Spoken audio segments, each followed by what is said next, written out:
Welcome to Above Average Agents, where we spill the real estate tea and give our take on the market and being better than above average. I am Tiana Morales. I'm Katie Lucie. I'm Meghan Stewart Romanelli. Awesome. So, big news in the industry, another acquisition. Yep, I guess I work for Compass now. No, so Compass acquired Anywhere. So that's like Go Sotheby's, where I am, Coldwell Banker, Corcoran, Century 21, probably a couple other brands. And they're calling it a merger, not an acquisition, even though everything on Instagram says it's an acquisition.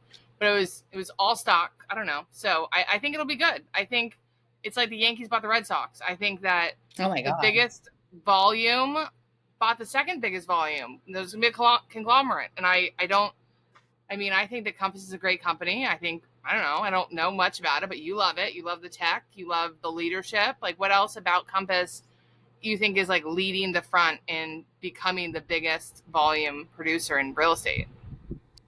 Gosh, it's interesting. You pretty much nailed it. I think why I like it is the tech and the people. They've created a really good culture.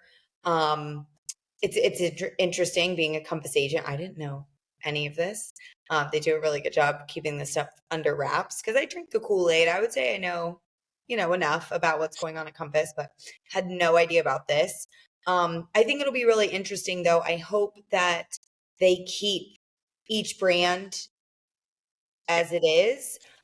Because if they force the other companies to be Compass agents, then it's like a total monopoly and we're out here competing against each other. And it's just like a million Compass agents in every market. And I kind of feel like that would be really boring. I don't like that.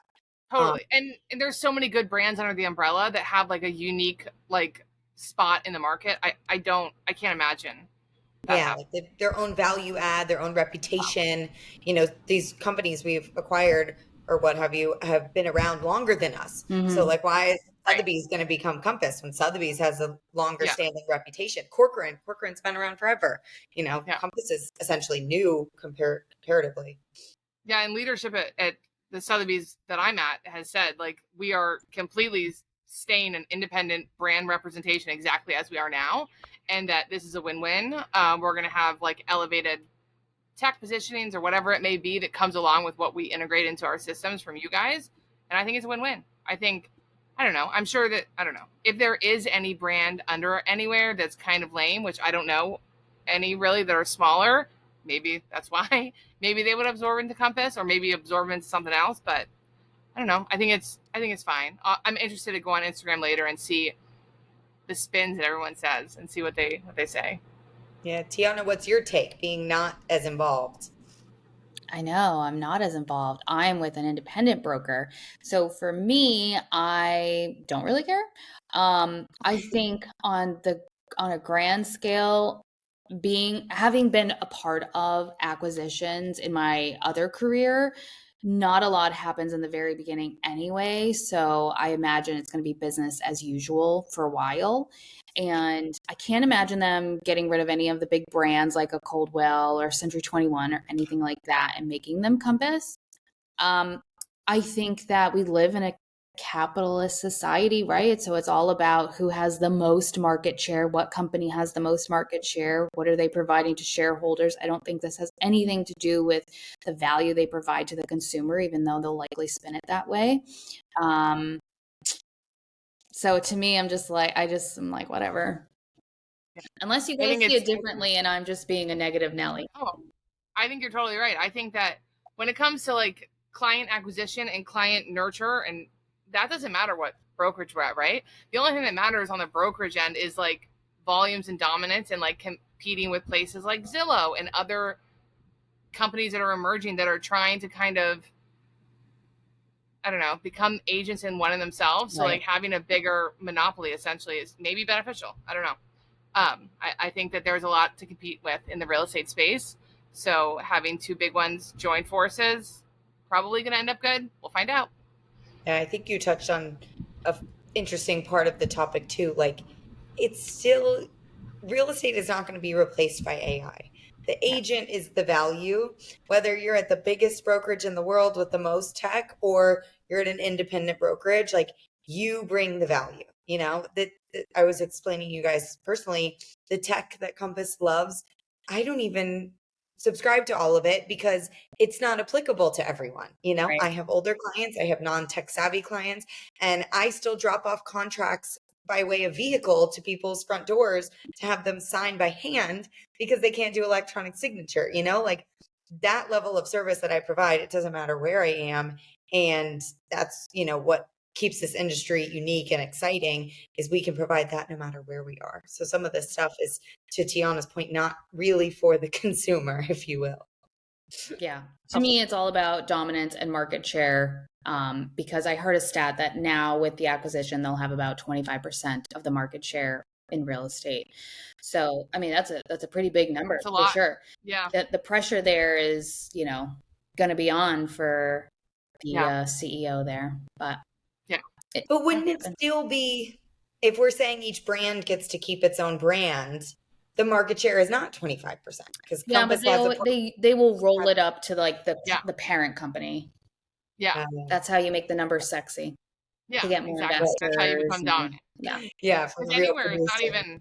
I think anywhere is just the umbrella. They don't even have their own anywhere agents. It's just they own a bunch of companies that have agents. Yeah, exactly. Now they were. But to your point on AI, I don't think that real estate agents will be replaced by AI. Now, I do think that there will be some competition with some homes being a little bit easier to access. I think somebody at some point is going to figure out the whole how to buy a home without an agent, because there will always be people who don't want to buy a home with an agent, right? Just like for sale by owners, there will always be people who want to do that. But then there's always going to be a larger portion of people who want to talk to a human being, right? Like when you call customer service, it's so annoying to hit 1, 5, 7. Like, I just want to talk to a human. I have this one question. Like, can we please move on?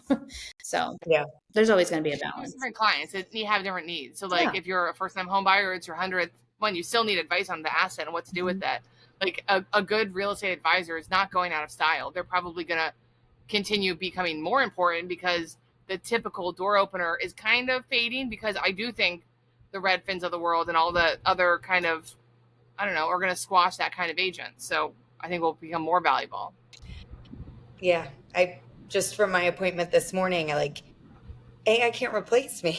Yeah, right. I have a client buying a home fully furnished. So again, like that negotiation required a realtor. It required me taking inventory lists. And I did the walkthrough 4 days prior because I need to make sure that inventory list was tight. I made sure every item on the list was in the home. I made sure every electronic window shade worked with the corresponding remote. I checked on the golf cart, drove it around for a quick loop, made sure it's working. Tough these are stuff, things fun. It was awesome. Today's a good day in the life.